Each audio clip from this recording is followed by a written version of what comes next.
Monsieur le Premier ministre, Monsieur le Président du Conseil national de transition, Monsieur le Président des institutions de la République, et professeur Diongouna Traoré, ancien président de la République du Mali. Mesdames et Messieurs les ministres, Mesdames et Messieurs les ambassadeurs, distingués invités, Mesdames et Messieurs, je voudrais avant tout propos souhaiter la chaleureuse bienvenue chez vous, au Mali, terre de la Djatiguia, à mes frères, les excellences, le capitaine Ibrahim Traoré, président du FASO, chef de l'État, le général d'armée Abdourahmane Tchani, président de la République du Niger, chef de l'État, ainsi qu'à tous les membres de vos délégations respectives. Au Bismillah. Le peuple malien est particulièrement honoré de vous recevoir une fois encore à Bamako, à l'occasion de la deuxième session du Collège des chefs d'État de la Confédération des États du Sahel, AES. Permettez-moi de rappeler le contexte qui a présidé à la création de notre confédération en 2023. Le pays frère du Niger faisait face à une menace existentielle provenant, hélas, de certaines initiatives portées par des pays africains. Conscient du danger qu'une telle démarche faisait peser sur l'ensemble du Sahel et convaincu que seule l'union permettrait de surmonter nos épreuves, nous avons décidé de constituer un front commun afin d'éviter que ne se reproduise dans notre espace le scénario tragique survenu en Libye en 2011. Ce fut là l'une des premières expressions majeures de solidarité au sein d'une AES alors naissante. Par la suite, le 6 juillet 2024 à Niamey, l'AES, dans sa forme actuelle, a été instituée.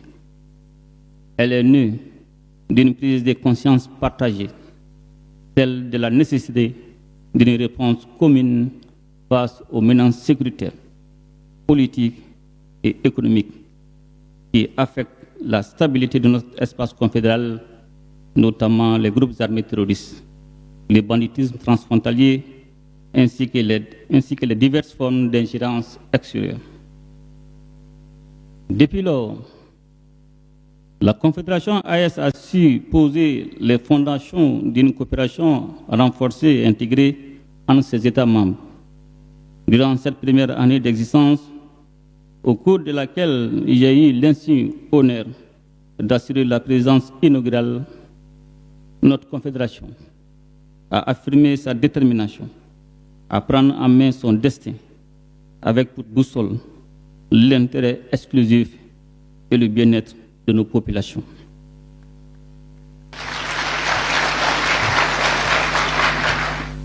Je tiens à cet égard à saluer l'engagement sans faille de nos voyantes populations confédérales qui ont très tôt compris les enjeux de notre combat et nous ont accompagnés par des actes concrets.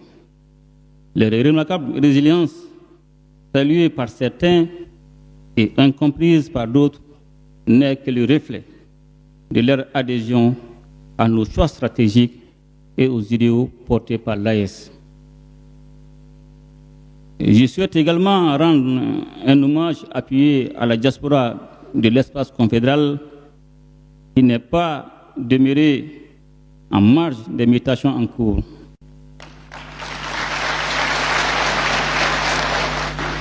Elle s'est mobilisée par des actions de sensibilisation, de contribution et de soutien autour des objectifs de notre confédération.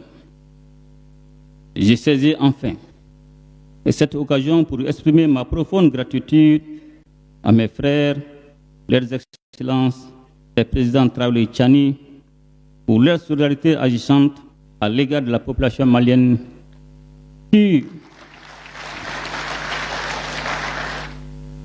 qui, depuis l'annonce de la tenue de cette deuxième session, subit un terrorisme économique d'une ampleur sans précédent, dont l'objectif est de pousser nos braves populations à la révolte. Malgré cette campagne néfaste, l'AS tient et tiendra face à l'adversité. Il y va de notre survie. Excellences, Messieurs les Présidents, Mesdames et Messieurs et distingués invités, je voudrais à présent faire un bilan des acquis de la Confédération AIS autour de ces trois piliers: défense et sécurité, diplomatie, développement. Sur le plan sécuritaire, la coordination entre les forces armées des États membres est devenue une réalité dès les premiers jours de la création de l'AIS. Des progrès significatifs ont été enregistrés, permettant, entre autres, un contrôle renforcé des zones frontalières et une amélioration de la sécurité à l'intérieur de nos États, réduisant considérablement la liberté d'action des groupes armés terroristes. Grâce à l'engagement et au professionnalisme de nos forces de défense et de sécurité, plusieurs milliers de terroristes ont été neutralisés, des centaines de sanctuaires détruits et des quantités importantes d'équipements ont été saisis. Je me réjouis par ailleurs du déploiement progressif de la force unifiée de la Confédération AIS, appuyée par des projets de protocoles et des modalités pratiques désormais définies, en vue de répondre efficacement aux défis sécuritaires. Notre Confédération demeure résolument engagée à développer ses propres capacités militaires et sécuritaires en consolidant la force unifiée AIS et en renforçant la coordination interarmée. Au-delà d'actions strictement militaires, des initiatives civilo-militaires ont été entreprises dans les zones libérées afin de restaurer l'autorité de l'État, renforcer la coopération entre les forces de défense et les populations et favoriser la cohésion sociale. Ainsi, je voudrais rendre un vibrant hommage à toutes les victimes civiles et militaires tombées sous les coups de la barbarie humaine. À leur mémoire, je vous demande d'observer une minute de silence.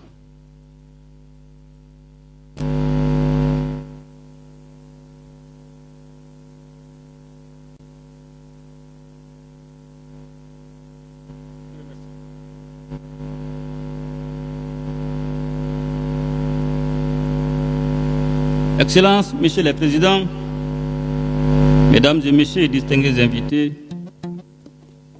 sur le plan diplomatique, la Confédération AIS a émergé dans un environnement géopolitique complexe, marqué par les retours des rapports de force, les jeux d'influence et les tentatives d'ingérence.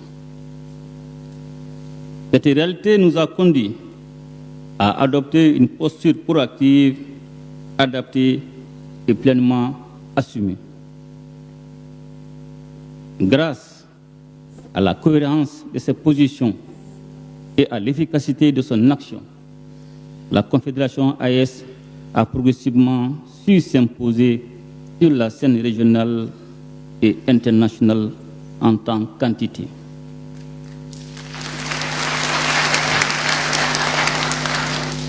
Plusieurs États et organisations internationales comprennent désormais que l'AIS constitue un interlocuteur incontournable dans le Sahel. Sous la présidence malienne, les mécanismes de concertation diplomatique institués par les chefs d'État ont permis l'expression de positions communes sur divers sujets d'intérêt partagé, notamment au sein des organisations et instances internationales. La diversification de nos partenariats, y compris avec les puissances émergentes et les organisations internationales, contribuera à renforcer davantage le positionnement géopolitique de l'espace AIS. Je remercie à cet égard les partenaires sincères et fiables qui ont compris l'essence de notre combat et ont fait le choix responsable de nous accompagner. Excellences, Monsieur le Président, Mesdames et Messieurs, distingués invités, sur le plan du développement, notre espace, trop souvent qualifié de pauvre et sous-développé, dispose en réalité d'immenses potentialités agricoles, minières, industrielles, ainsi que d'une démographie favorable. Notre ambition est de bâtir un développement harmonieux fondé sur l'exploitation souveraine de nos ressources au profit exclusif de nos populations et sur la valorisation de notre patrimoine culturel. À cet effet, des initiatives structurantes ont été engagées, notamment la création de la Banque confédérale pour l'investissement et le développement, dotée d'un capital initial de 500 milliards de francs CFA, ainsi que la mise en place du prélèvement confédéral qui constitue des leviers majeurs de financement de nos projets. La télévision AIS que nous venons d'inaugurer contribuera au renforcement des liens entre nos populations et la lutte contre la désinformation dont notre confédération fait l'objet depuis sa création. Excellences, Monsieur le Président, Mesdames et Messieurs, distingués invités, dans le même esprit, une centrale d'achat des produits de première nécessité est en cours de création afin de mieux prendre en charge les besoins fondamentaux de nos populations. Par ailleurs, afin de faciliter la libre circulation des personnes et des biens dans notre espace, des documents de voyage tels que le passeport AIS, la carte biométrique AIS ont été mis en circulation.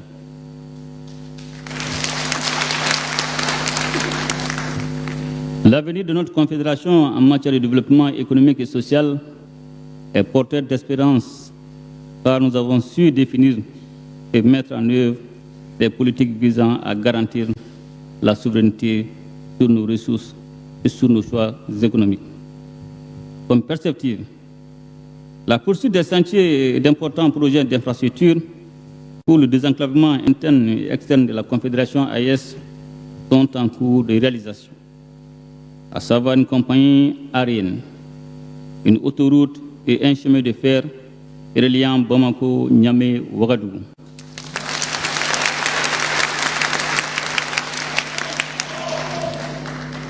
Les protocoles additionnels élaborés et relatifs aux piliers défense et sécurité, diplomatie et développement, ainsi qu'aux sessions confédérales des parlements, complètent et renforcent l'architecture institutionnelle de la Confédération AIS, et conformément au traité du 6 juillet 2024 portant création de la Confédération des États du Sahel, AIS.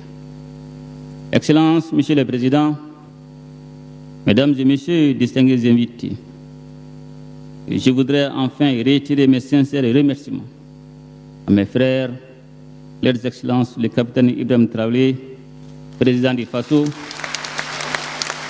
chef de l'État, et le général d'armée Abdourahmane Tiani, président de la République du Niger, chef de l'État, pour la confiance placée à ma personne, en me confiant la présidence inaugurale de la Confédération AIS, ainsi que pour leur soutien constant dans l'accomplissement de cette noble mission. Les acquis enregistrés en matière de rétablissement de la paix, de renforcement de la sécurité, de lutte contre le terrorisme et le développement, et de défense des intérêts de l'AIS sur la scène internationale répondent aux aspirations légitimes de nos populations. avec le soutien de nos peuples unis et solidaires, nous réussirons. Sur ces mots, je déclare ouvert les travaux de la deuxième session du Collège des chefs d'État de la Confédération AES. Je vous remercie.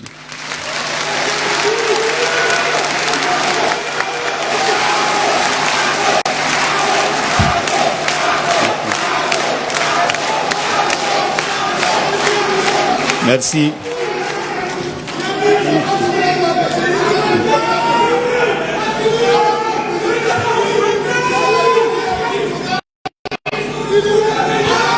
Merci infiniment. Merci à vous. Des mots de remerciement.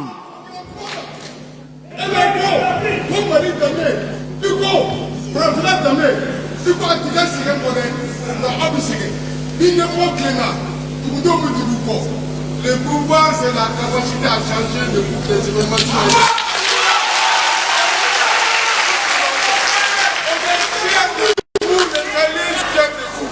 Parce que vous vous battez jour et nuit jusqu'à l'ultime.